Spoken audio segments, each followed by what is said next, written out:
Petronas Twin Tower, Malaysia. One of the largest tower of the world. এটা most probably Burj খলিফার পরে এটার অবস্থান। আমরা এখন মালয়েশিয়াতে কুয়ালালামপুর পেট্রোনাস টুইন টাওয়ারের সামনে।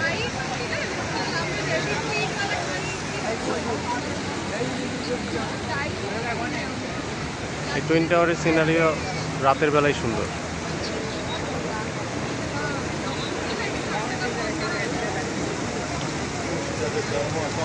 প্রতিদিন এখানে হাজার হাজার মানুষ আসে। টুরিস্টরা মালয়েশিয়া আসলে অবশ্যই এই টুইন টাওয়ারে আসে। আশেপাশের সিনারিওগুলো আপনাদেরকে দেখাই।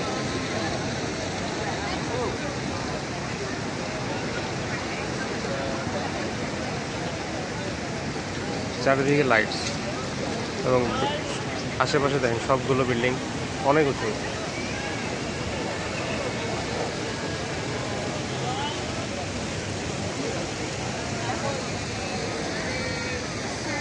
অ্যাকচুয়ালি দুটো টাওয়ারকে একসাথে কানেক্ট করা হয় যে মাঝখানে, সেই জন্য এটাকে টুইন টাওয়ার বলা হয়। নিচে আপনার পানির ফোয়ারা আছে।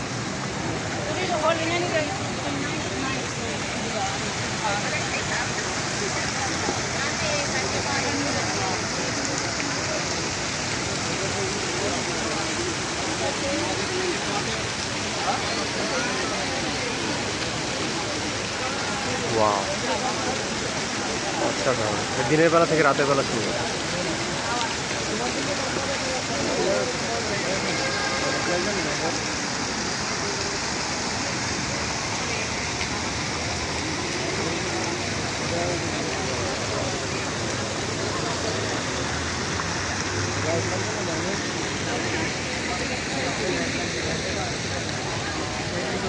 তো মালয়েশিয়া আসতে সবারই একটা রিকোয়ারমেন্ট থাকে যে এই টুইন টাওয়ার সামনে একটা ছবি তুলবে, ম্যান্ডেটরি ছবি যেটাকে বলে।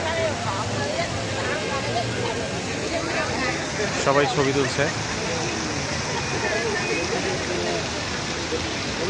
Lights, lots of lights. One of the iconic monument. আসলে অবশ্যই মালয়েশিয়া আসলে আপনারা কুয়ালালামপুর আসলে ডেফিনেটলি এই টুইন টাওয়ার আসবেন। স্মৃতিতে একটা রাখার জন্য একটা ছবি তো ডেফিনেটলি তুলতেই পারে। এটাই ছিল Petronas twin tower. Petronas actually কোম্পানির নাম, যে কোম্পানির নাম অনুসারে হচ্ছে এই পেট্রোনাস টুইন টাওয়ার নাম হয়েছে। তো মালয়েশিয়া বলতে আমরা যে যেটাকে বুঝি সেটাই হচ্ছে এই টুইন টাওয়ার।